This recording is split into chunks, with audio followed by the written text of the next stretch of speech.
नमस्कार। आज के इस नए एक्सप्लेनर में हम बात करने वाले हैं द आर्किटेक्ट ऑफ कनेक्टिविटी की।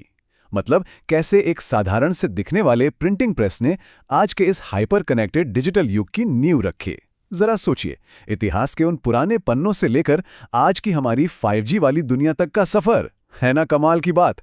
तो चलिए बिना किसी देरी के मास मीडिया के इस समाज शास्त्रीय सफर में सीधा गोता लगाते हैं।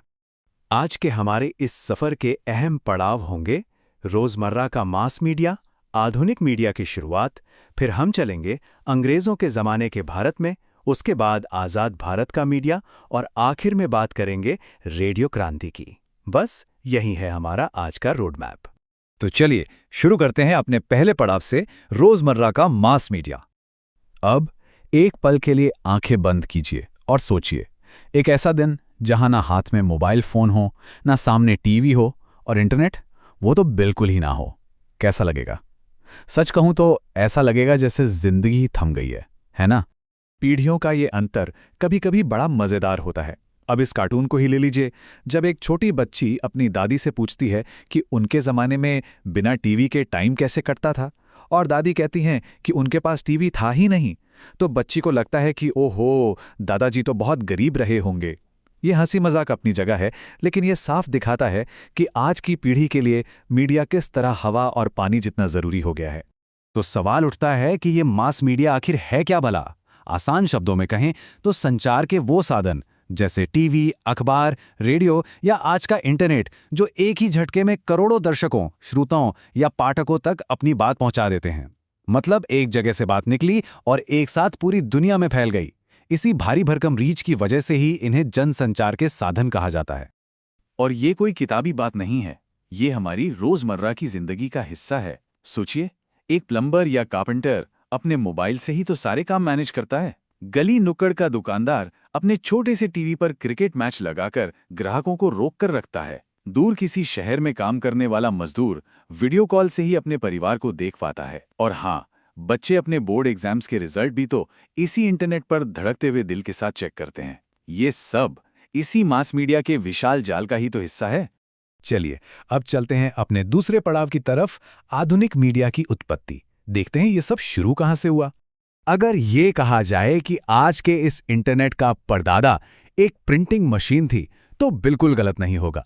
साल था 1440, जब जोहान गुटेनबर्ग ने प्रिंटिंग प्रेस का आविष्कार किया। छपाई तो पहले भी होती थी, लेकिन वो सिर्फ रईसों तक सीमित थी। गुटेनबर्ग की तकनीक ने बाद में इंडस्ट्रियल रेवोल्यूशन के साथ मिलकर एक जादू किया। पहली बार किताबें और अखबार आम आदमी की पहुंच में आ गए। सच कहूं तो मॉडर्न कनेक्टिविटी की असली नींव यहीं से पड़ी थी।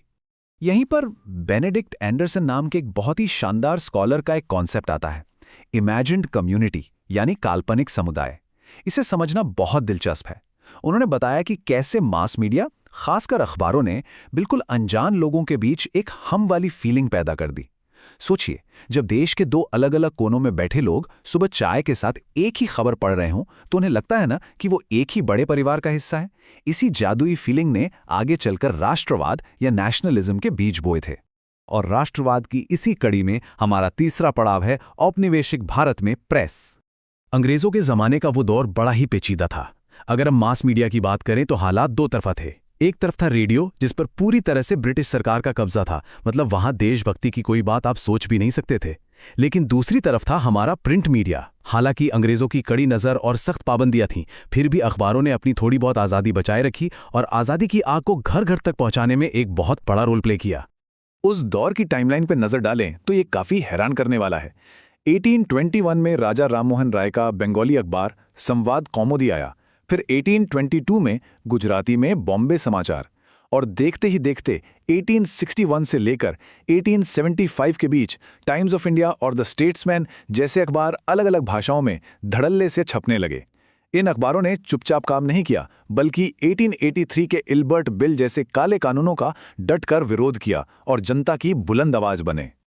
अब एक सवाल आता है कि उस जमाने में तो लोग ज्यादा पढ़े लिखे नहीं थे, तो अखबार का इतना असर कैसे हुआ? यही तो असली कैच है। गांव की चौपालों पर, बाजारों में या अदालतों के बाहर एक पढ़ा लिखा शख्स जोर जोर से अखबार पढ़ता था और बाकी सब सुनते थे। मतलब छपा एक अखबार, लेकिन उसे सुना 50 लोगों ने। इस तरह राष्ट्रवाद का वो संदेश बिना पढ़े लिखे लोगों तक भी बड़ी आसानी से पहुंच जाता था।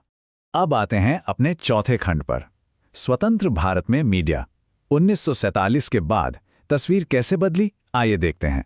आज़ाद भारत के पहले प्रधानमंत्री जवाहरलाल नेहरू जी का मीडिया को लेकर एक बहुत ही साफ और बड़ा विजन था। उनका मानना था कि मीडिया को लोकतंत्र का पहरेदार यानी वॉचडॉग ऑफ डेमोक्रेसी होना चाहिए। नई नई बनी सरकार को मीडिया से उम्मीद थी कि वो देशवासियों के दिलों में आत्मनिर्भरता और देश के विकास की लौ जगाए रखेगा। उस वक्त मीडिया सिर्फ खबरें छापने की मशीन नहीं था, बल्कि वो देश बनाने का एक साथी था।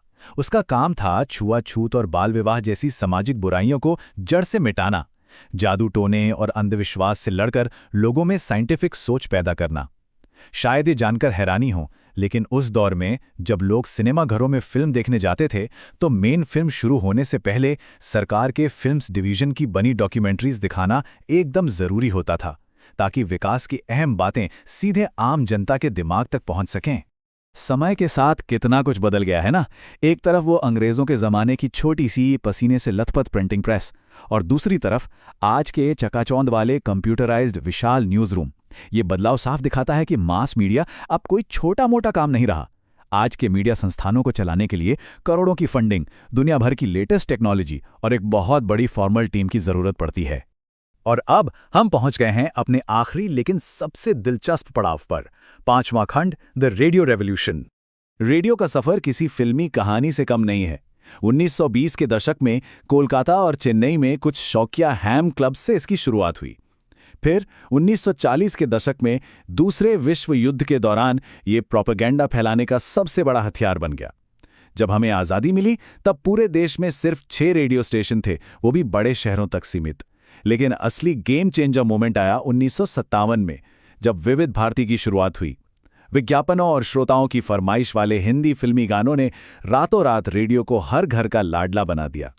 मशीनों और स्टेशनों की इस कहानी में हमें उन इंसानों को नहीं भूलना चाहिए जिन्होंने इसे अपनी आवाज़ दी। 1944 में ऑल इंडिया रेडियो लखनऊ में अमिता रॉय जी जैसी महिलाओं का प्रसारक बनना कोई छोटी बात नहीं थी। उस वक्त इस फील्ड में महिलाओं का होना बहुत बड़ी बात मानी जाती थी। ये वो मानवीय पहलू है जो हमें याद दिलाता है कि इस पूरी तकनीकी क्रांति के पीछे कितने ही लोगों की मेहनत, जज्बा और हिम्मत छिपी हुई है। और सिर्फ गाने ही नहीं, आज़ाद भारत में रेडियो ने जो सबसे बड़ा कमाल किया वो था भारत की हरित क्रांति। 1967 से लेकर अगले 10 सालों तक ऑल इंडिया रेडियो ने रोज़ाना एक बहुत बड़ा कैंपेन चलाया। वो खेती के बड़े बड़े एक्सपर्ट्स को सीधे किसानों से जोड़ते थे। रेडियो पर सुने गए इन्हीं नए बीजों और नई तकनीकों को अपनाकर किसानों ने सच में देश के खेतों की तस्वीर बदल दी। सोचिए, एक छोटे से डब्बे ने पूरे देश की भूख मिटाने में मदद की। तो हम अपने इस एक्सप्लेनर के बिल्कुल आखिरी मोड़ पर आ गए हैं। पूरी कहानी सुनने के बाद एक सवाल जो दिमाग में आता है वो ये कि अगर उस दौर के प्रिंटिंग प्रेस और रेडियो ने मिलकर पूरे के पूरे राष्ट्रों को आकार दे दिया, उन्हें जोड़ दिया, तो आज का ये पलक झपकते ही खबर फैलाने वाला हमारा हाइपर कनेक्टेड डिजिटल मीडिया किस तरह का समाज बना रहा है ना सोचने वाली बात। समाज मीडिया को बनाता है और मीडिया समाज को।